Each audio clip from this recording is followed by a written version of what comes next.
puedo danzar con libertad. La Iglesia Cristiana Embajadores del Rey te invita a nuestras reuniones los días viernes 5:30 de la mañana, Alborada, los domingos 8 de la mañana, servicios para toda la familia. Usted es el hijo, la hija amada de Dios, en quien Dios tiene ¿qué? Complacencia.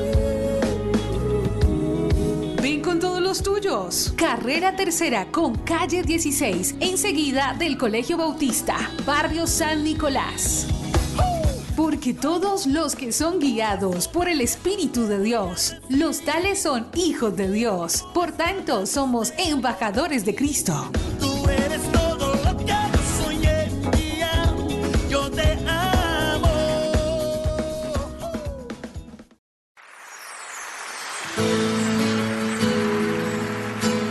La Iglesia Cristiana Embajadores del Rey presenta un mensaje inspirado en la palabra del Señor que saciará tu ser.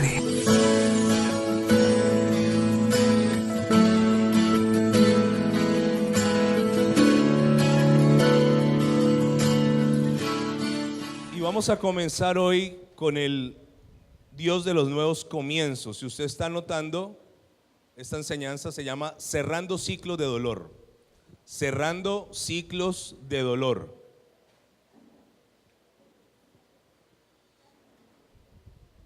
En la vida hay varios tipos de ciclos. Entonces, cuando usted entienda cómo funcionan los ciclos, así usted va a saber cómo actuar, cómo hacer, qué debe hacer, qué no debe hacer. Tengo una imagen allí acerca de un ciclo natural, se llama el ciclo del agua, ¿no? Entonces esta imagen me recuerda mi infancia, cuando uno le enseñaban el ciclo del agua, ¿recuerda? Cuando el agua va circulando en diferentes tipos de estado.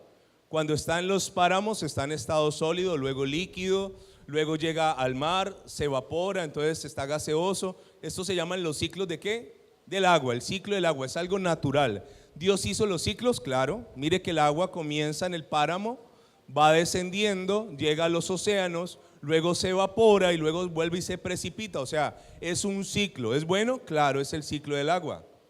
Pero también hay un ciclo que yo creería que todo hombre debe conocer y se llama el ciclo menstrual.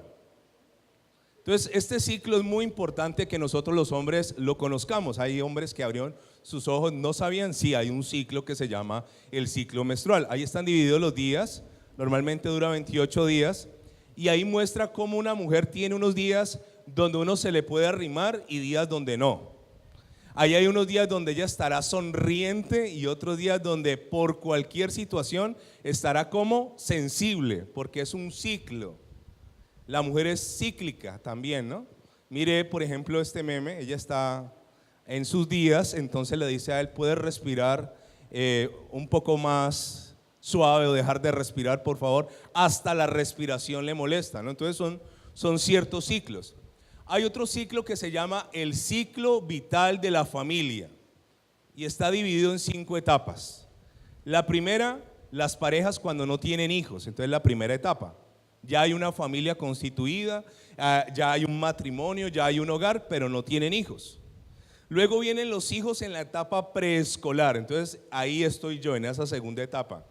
Cuando uno le está enseñando al niño a ir al colegio, cuando él está descubriendo todo, en levantarlo en la mañana, en hacerle la lonchera, es una etapa hermosísima.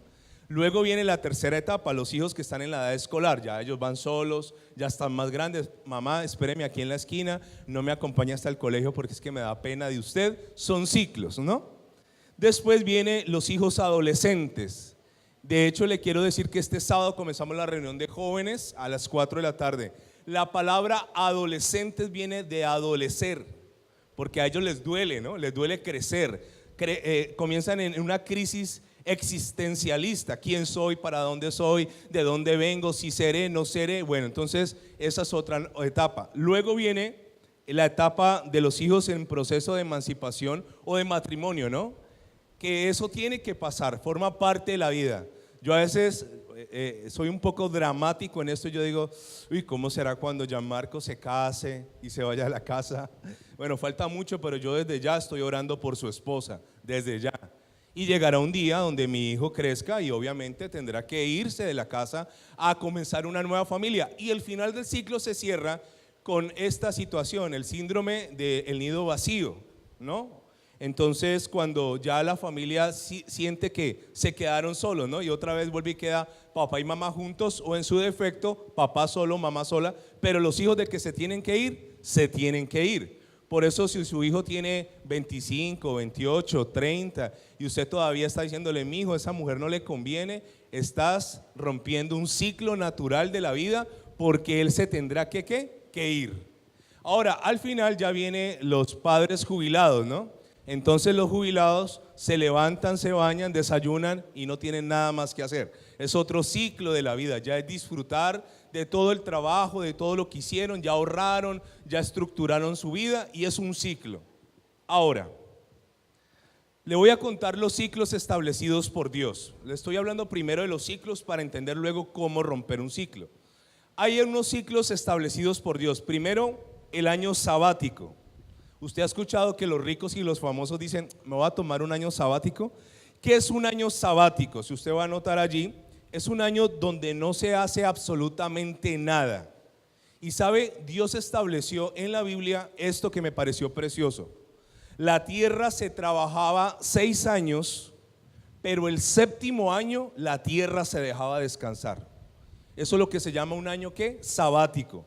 O sea, Dios estableció, y a lo largo de la enseñanza y en varias enseñanzas que voy a dar, si Dios lo permite, usted va a entender que el número 7 para Dios tiene un gran símbolo, es una representación de algo perfecto. El 7 es perfección. Por eso el 6, que es el número del hombre, es un número de imperfección, y por eso el anticristo lo caracteriza el 666, o sea que es imperfecto. Entonces Dios en su perfección creó el año sabático. ¿Qué significa esto? Que 6 años trabajaría la tierra y el 7º año la dejaría descansar. El 7º año la gente no trabajaba, le era prohibido trabajar, pero la gente seguía cosechando lo que la misma naturaleza les daba. ¿Cómo se llama eso? El ciclo del año, ¿qué? Sabático. Ahora, también le quiero contar que Dios acabó su obra en el 7º día. Entonces vamos a ir a la palabra. Génesis capítulo 2, versículo 2. Entonces comenzamos desde ya con la escritura. Génesis capítulo 2, versículo 2. ¿Qué dice la Biblia? Génesis 2, 2. Son ciclos. Entonces Dios hizo el año sabático, pero también Dios hizo los días de la semana y determinó que fueran ¿cuánto? 7 días por semana. Y lo más tremendo es que de aquí sale el día de reposo, o el 7º día, que lo hizo Dios para 2 cosas. Primero, para glorificarlo a Él, y segundo, para que usted y yo reposemos. ¿Cuál es el día de reposo para nosotros los occidentales? Este día.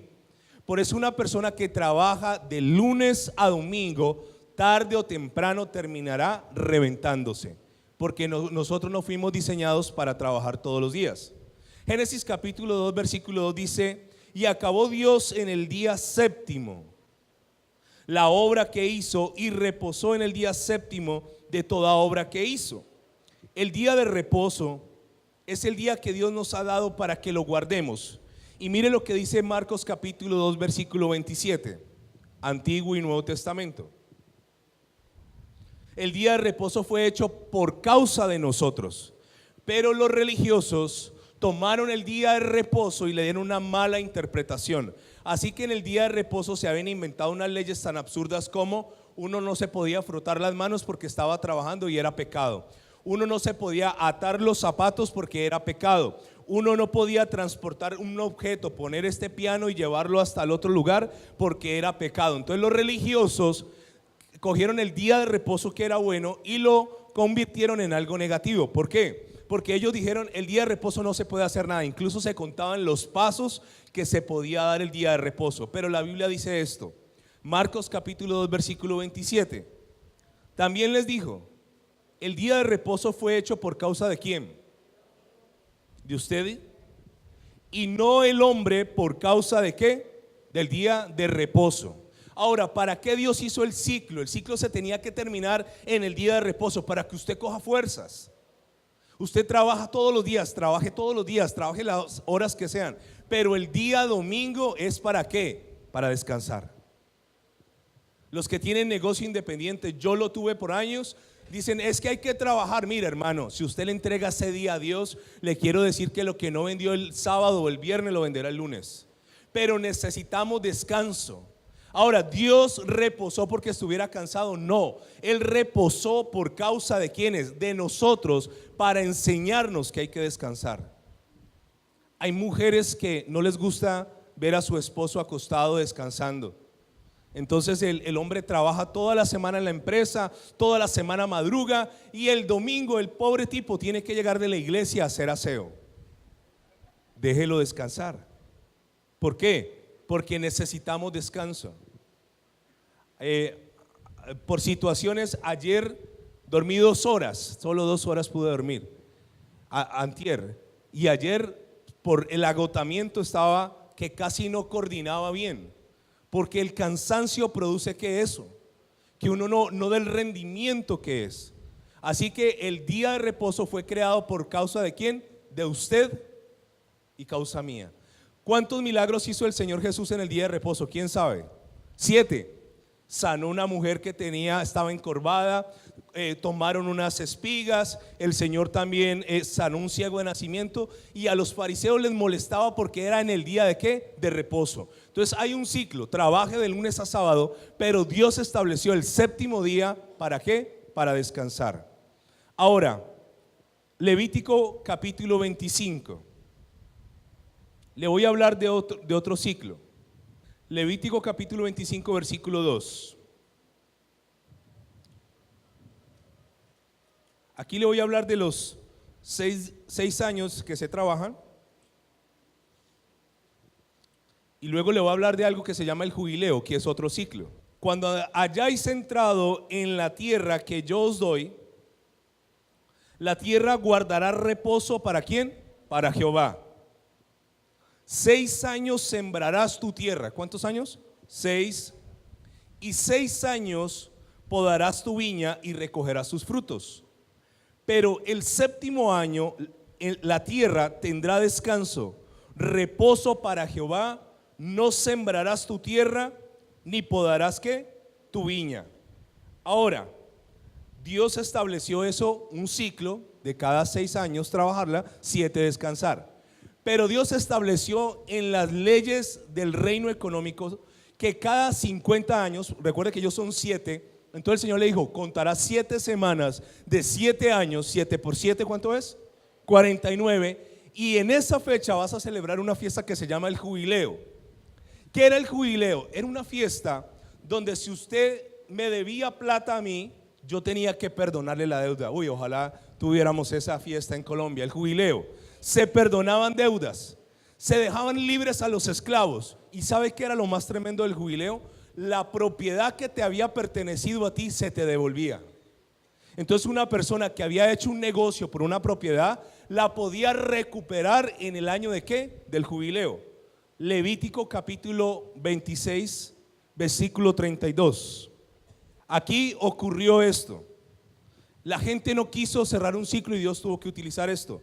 Asolaré también la tierra y se pasmarán por ello vuestros enemigos que en ella moren. Y a vosotros os esparciré entre las naciones y desenvainaré espada en pos de vosotros, y vuestra tierra estará asolada, desiertas vuestras ciudades. Entonces la tierra gozará sus días de reposo todos los días que esté asolada, mientras vosotros estéis en la tierra de vuestros enemigos. La tierra descansará entonces y gozará sus días de reposo. Regrésese a Levítico 25 versículo 8. Y contarás 7 semanas de años, 7 veces 7 años, de modo que los días de las 7 semanas de años vendrán a hacerte 49 años. Entonces harás tocar fuertemente la trompeta en el mes 7º a los 10 días del mes. En el día de la expiación haréis tocar la trompeta por toda vuestra tierra. Y santificaréis el año 50 y pregonaréis libertad en la tierra a todos los moradores. Ese año os será de ¿qué? Jubileo, y volveréis cada uno a vuestra posesión y cada cual volverá a su familia. Entonces Dios es ¿qué? Cíclico. Estamos hablando de los ciclos. Ahora, como estamos hablando de los ciclos, vimos los ciclos naturales y estos son los ciclos establecidos por Dios. Pero también le voy a hablar de los ciclos del pecado y de cómo una nación puede pecar. Las naciones también son cíclicas y la nación de Israel fue cíclica. Entonces, en el tiempo del Señor, cuando no habían reyes, habían unos hombres llamados los jueces. ¿Quiénes eran los jueces? Eran hombres que Dios ponía a libertar al pueblo. Ahora escúcheme esto. Mire este ciclo del pueblo de Israel. Israel estaba bien, la primera parte del ciclo. Estar bien a veces hacía que la gente se alejara de Dios. El alejarse de Dios luego traía las consecuencias del alejamiento. Ellos se alejaban, sufrían, venían sus enemigos, les hacían daño, se alejaban. Ese dolor los acercaba a Dios, buscaban misericordia, clamaban a Dios y luego Dios escuchaba su clamor, los perdonaba y volvían a estar bien. Estaban bien, volvían y se alejaban de Dios, los enemigos los tomaban cautivos, pedían arrepentimiento, Dios los perdonaba, estaban bien, se alejaban de Dios y eran cíclicos. Eran cíclicos como nación.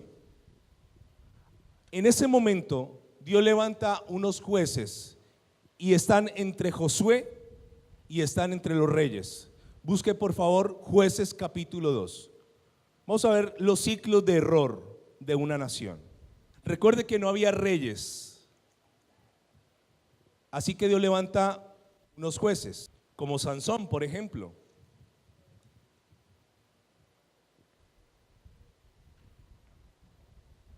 Jueces capítulo 2, versículo 18 y 19.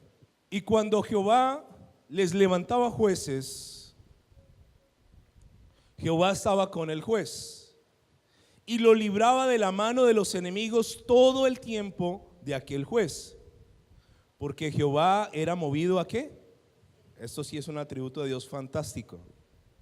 Por sus gemidos a causa de los que los oprimían y afligían. Mas acontecía que al morir el juez, ellos volvían ¿cómo? Atrás y se corrompían más que sus padres, siguiendo a dioses ajenos para servirles e inclinándose delante de ellos, y no se apartaban de sus obras ni de su obstinado ¿qué? Camino, y la ira de Jehová se encendió contra Israel. O sea, era un ciclo. Dios los rescataba, Dios los perdonaba, Dios les restituía, Dios les volvía a dar, estaban bien y volvían a apartarse. Muy similar a muchos de nosotros, que cuando estamos bien ya no necesitamos de Dios, que cuando estamos prósperos ya no necesitamos de nadie, y que cuando las cosas están funcionando es allí donde decimos verdaderamente yo puedo solo. Entonces, ¿qué hace Dios? Te deja, viene la aflicción, viene el quebranto, es un ciclo que hay que romper. Mire lo que dice Jueces capítulo 6. Jueces capítulo 6 versículo 1. Estamos viendo los diferentes ciclos. Los hijos de Israel hicieron lo malo ante los ojos ¿de quién? De su Dios. Y Jehová los entregó en mano de Madián ¿por cuántos años? 7. Volvemos a ver el número 7. Los madianitas eran terribles. Y la mano de Madián prevaleció contra Israel. Y los hijos de Israel, por causa de los madianitas, se hicieron cuevas en los montes y cavernas y lugares fortificados. Les tenían miedo. Imagínense uno vivir en una cueva. ¿Por qué razón? Mire lo que dice el 3.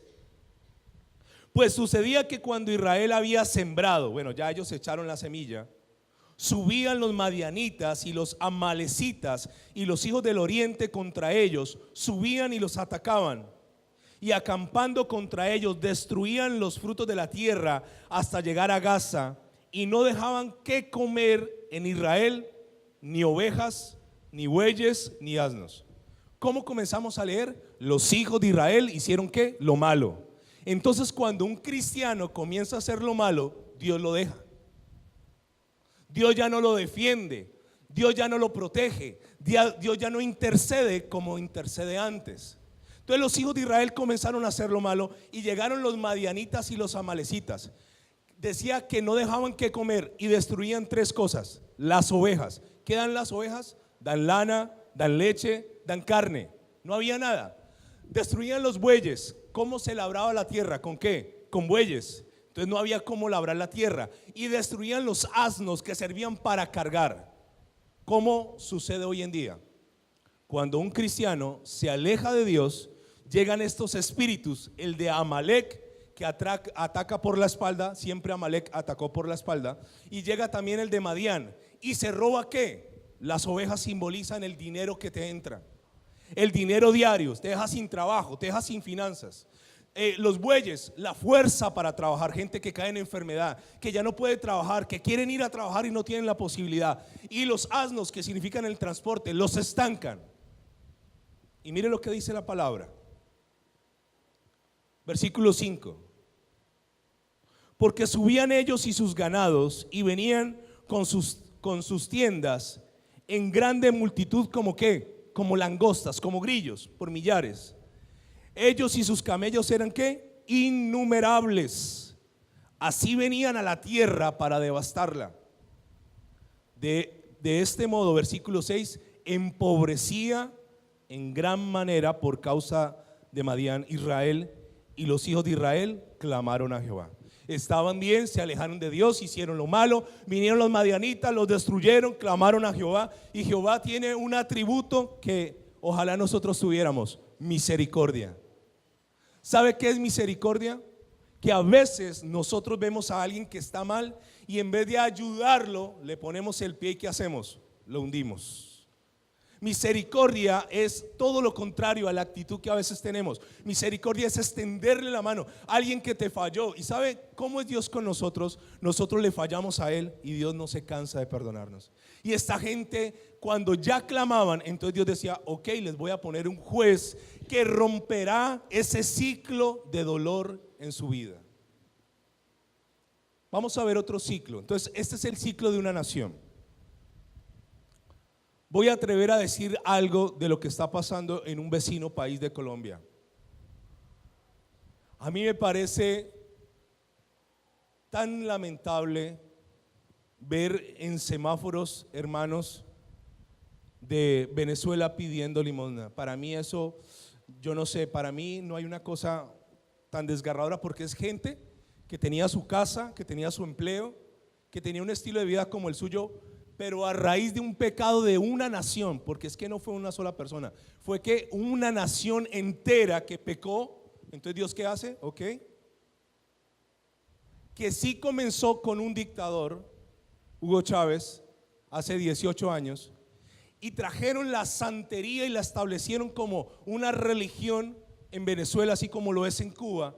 Y la gente comenzó a practicar ocultismo años y años y años y años, y comenzaron a hacer lo malo delante del Señor. ¿Y sabe qué pasó? Entonces eso le da un derecho legal a las fuerzas espirituales para que acaben con todas sus cosechas. Hace días paré en un semáforo, había una señora con un niño, y yo llevaba ahí, me habían dado unos muffins, tenía unos muffins, y yo en mi carro cargo ya juguetes y me gusta. Y comencé a darle al niño. Y ese niño en pleno sol, en un separador, yo decía, un niño de la edad de mi hijo, yo decía, mientras mi hijo tiene un espacio para vivir, para jugar, este niño corre en un sardinel de una avenida. La consecuencia de un pecado, ¿qué? En una nación. Por eso nosotros deberíamos de ser más inteligentes a la hora de votar por nuestro presidente, porque nuestro presidente, como la autoridad, traerá luz o traerá tinieblas. Y eso es el pecado de una nación. Ahora, mi propio pecado tiene un ciclo. Santiago capítulo 1, versículo 13 y 14. Entonces todo es cíclico, todo es cíclico. Y hay ciclos que yo tengo que romper en mi vida. Si usted entiende esta palabra, difícilmente caerá en pecado. Santiago capítulo 1, versículo 13. Perdóneme, lo voy a leer desde el 12. Perdóname, Durasca, que estás ahí buscando el texto. Bienaventurado el varón que soporta la tentación, Porque cuando haya resistido la prueba, recibirá la corona de vida que Dios le ha prometido a los que le aman. Versículo 13. Cuando alguno es tentado, no diga que es tentado de parte de Dios, porque Dios no puede ser tentado por el mal, ni Él tienta a nadie. Paremos un momento allí. ¿Quién es el tentador? Satanás. Mateo capítulo 4, no lo vaya a buscar. Dice que cuando Jesús estaba en el desierto, versículo 2 dice, y vino a él el tentador. ¿Cómo lo describe la Biblia? ¿Como quién? El tentador. ¿Quién tienta? El diablo. ¿Quién prueba? Dios. Sigamos en Santiago. Dios no tienta a nadie. 14. Sino que cada uno, aquí hay un ciclo, es tentado cuando de su propia concupiscencia es atraído y seducido. ¿Qué es concupiscencia? Anote. Concupiscencia es mi propia naturaleza pecaminosa. ¿Qué es concupiscencia? Mi propia naturaleza pecaminosa. Por eso, la debilidad de Freddy no es mi debilidad. La debilidad de Julián no es mi debilidad. La debilidad de Carlos no es mi debilidad. Porque cada uno de nosotros tiene una propia naturaleza pecaminosa. Y aquí influye mucho de dónde venimos, quiénes fueron nuestros antepasados, de dónde salimos, cuáles son nuestros genes, qué se ha practicado en nuestra familia. Entonces cada quien es atraído y seducido ¿de qué? De su propia concupiscencia. Versículo 15, ahí sigue el ciclo. Entonces la concupiscencia, después que ha concebido, ¿quién concibe? ¿El hombre o la mujer? El hombre engendra, la mujer ¿qué? Concibe. Entonces como un embarazo. Entonces es atraído de su propia concupiscencia, atraído y seducido. Luego queda embarazado el pecado, concebido. Después de que ha concebido, da a luz el pecado, y el pecado siendo consumado, da a luz ¿qué? La muerte. Entonces escúcheme. ¿Dónde comienza el pecado? El ciclo en la mente, los pensamientos. De los pensamientos baja al corazón, al deseo, a las intenciones, y por último se vuelve una obra. Cuando se vuelve una obra, el pecado se consumó y da a luz ¿qué? La muerte. Le voy a decir algo con mucho amor. Uno de los personajes que yo más admiro de la Biblia se llama el rey David. Y uno de muchacho cristiano decía, ay Señor, yo quiero ser como David. Yo ahora le digo a Dios, yo no quiero ser como David. A David le tocó pasar por unas cosas terribles, pero de entre las cosas más terribles es esta. David se asoma en la terraza de su palacio, ve una mujer que se está bañando desnuda, usted conoce la historia, la mira, la codicia, la desea y pudo parar ahí. Pero él tenía una ¿qué? Concupiscencia. ¿Cuál era la concupiscencia de David?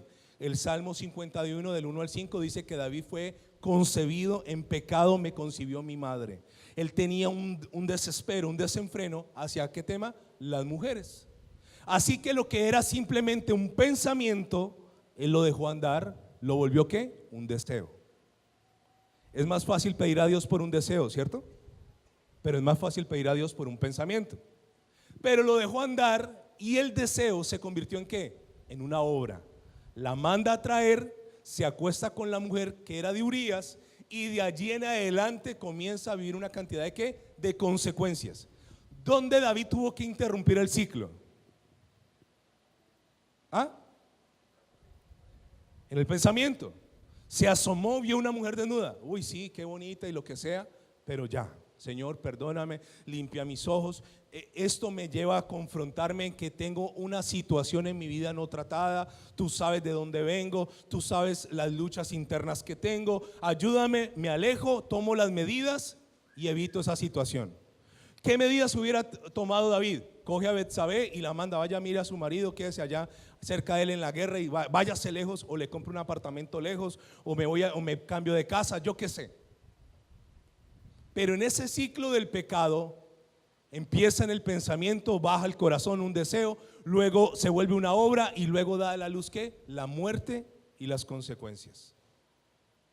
Nosotros no podemos olvidar que Dios perdona, amén. Que Dios es lleno de misericordia, amén. Pero también Dios a cada quien según sus obras le da ¿qué? Su pago. Entonces yo puedo pecar, claro, pero yo también debo ser consciente que más adelante yo no puedo estar llorando por aquello que sembré. ¿Sí?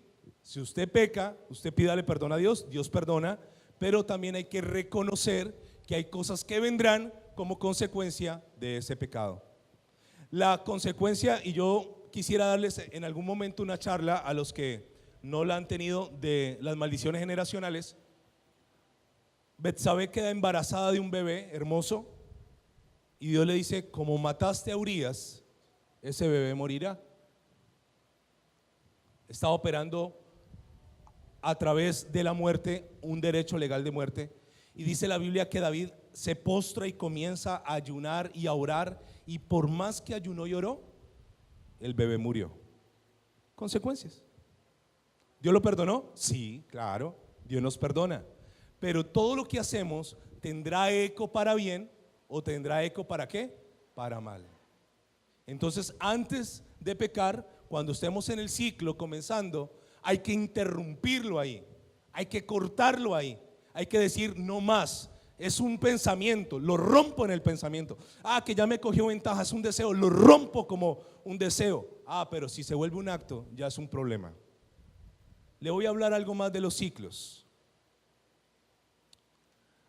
En la vida hay que romper ciclos de dolor, y dentro de esos ciclos hay cosas que yo tengo que alejarme. La Biblia dice en Génesis capítulo 2, versículo 24, dice la Biblia: por tanto dejará, es un proceso, el hombre a su padre y a su madre, se cierra un ciclo, y se unirá a su mujer, se abre un ciclo ¿qué?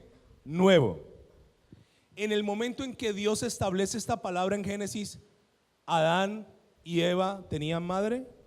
No tenían madre. Pero Dios lo estaba diciendo para las siguientes generaciones: para poderte casar, tienes que alejarte y cerrar un ciclo de tu papá y de tu mamá. Es lógico, hay que hacerlo. Si tú no te alejas, entonces no podrás empezar el nuevo ciclo. Dejará al hombre a su padre y a su madre. Ahora, ¿es malo dejar a padre y a madre? No, no es malo, es bueno. ¿Cuesta? Sí, claro, cuesta. Pero forma parte de cerrar un ciclo para empezar un ciclo nuevo. Cuando uno se va a casar, siempre papá y mamá van a querer tenerte allí. Mi hijo, le construimos un apartamento arriba, ahí en la terraza, una pieza ahí, pero ellos dicen que es un apartamento, para que no te vayas. ¿Es malo eso? No, no es malo. Pero hay que cerrar. Si usted se va a casar este año, y ya tenemos varios matrimonios programados este año, comience diciéndole a su papá y a su mamá: mamá, papá, necesito cerrar ese ciclo para empezar un ciclo ¿qué? Nuevo. Génesis capítulo 12, versículo 1. Mire cómo Dios pide que nos alejemos de personas que son buenas para empezar un nuevo ciclo. Génesis capítulo 12, versículo 1. Pero Jehová había dicho a Abraham: vete de tu tierra, 1, y de tu parentela, tíos, primos, sobrinos, 2, y de la casa de tu padre, 3, a la tierra que yo ¿qué? Te mostraré. ¿Qué le estaba pidiendo Dios a Abraham? Cierre un ciclo para empezar ¿qué? Un ciclo nuevo. Dejar la tierra, dejar la familia y dejar a padre y a madre cuesta, pero Dios no podía bendecir a Abraham si no lo hacía. Primera de Corintios capítulo 13, versículo 1. Mire qué bonitos son los ciclos. ¿Qué está diciendo Pablo? Cuando yo era niño, hablaba como niño, ¿cierto? Pero también ¿qué? Pensaba como niño. ¿Y qué más hacía? Juzgaba, razonaba como niño. Mas cuando ya fui hombre, dejé, significa cerrar, lo que era ¿de qué? De niño. ¿Cómo es la vida de un niño? Él habla. A mí me fascinan las palabras de mi hijo. Yo digo, son unas palabras tan lindas que ellos pronuncian. Hablaba como niño. Yo recuerdo que Diego le decía Yeye. No sé qué relación tenía Yeye, pero Yeye era Diego, Nico era Ant, y así sucesivamente. Unas palabras Pero imagínese uno a los 18 hablando como niño. Pero no solo hablando como niño, sino pensando como niño. Peor aún, actuando como niño. Significa que no se ha cerrado ¿qué? Ese ciclo.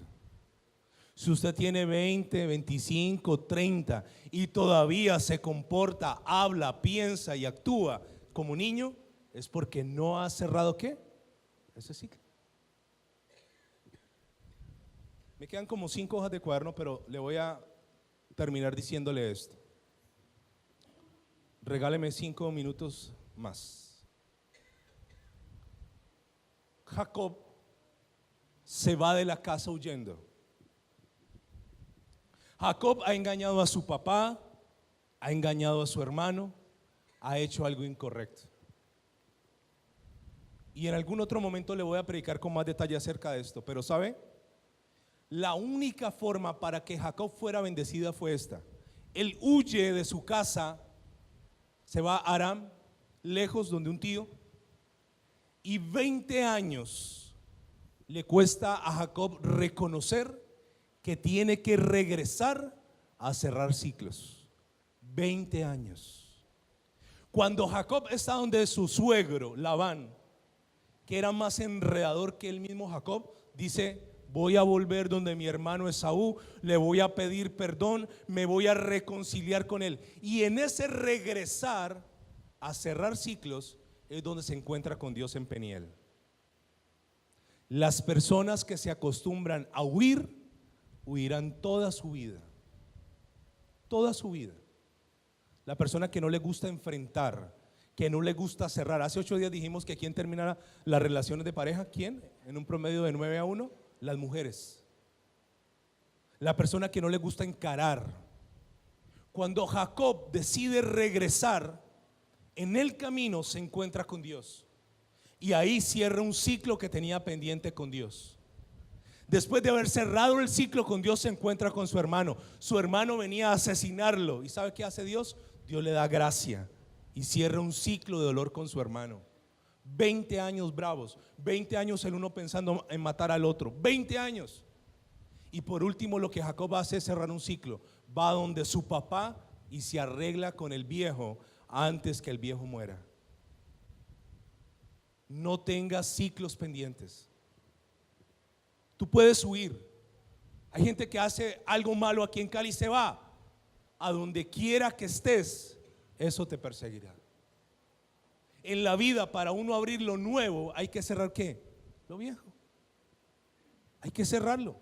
Piense cuántos cabos sueltos tiene. Comienza este año cerrando ciclos de dolor. Cierre ciclos. Pida perdón. Busque a la persona ofendida. Restituya. Empiece de nuevo. Abandone el pecado. Comience a hacer las cosas bien. Y se va a dar cuenta cómo Dios lo va a llevar a lugares inimaginables en este 2019. Hoy puedo danzar con libertad. La Iglesia Cristiana Embajadores del Rey te invita a nuestras reuniones los días viernes 5:30 de la mañana, Alborada, los domingos 8 de la mañana, servicios para toda la familia.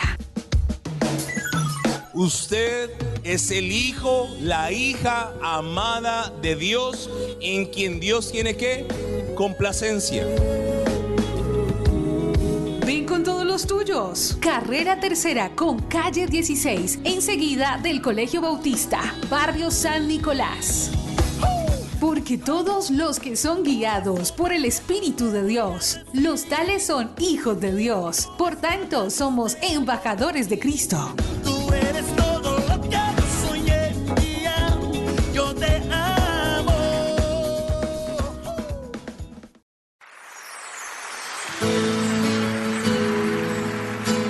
La Iglesia Cristiana Embajadores del Rey presenta un mensaje inspirado en la palabra del Señor que saciará tu ser.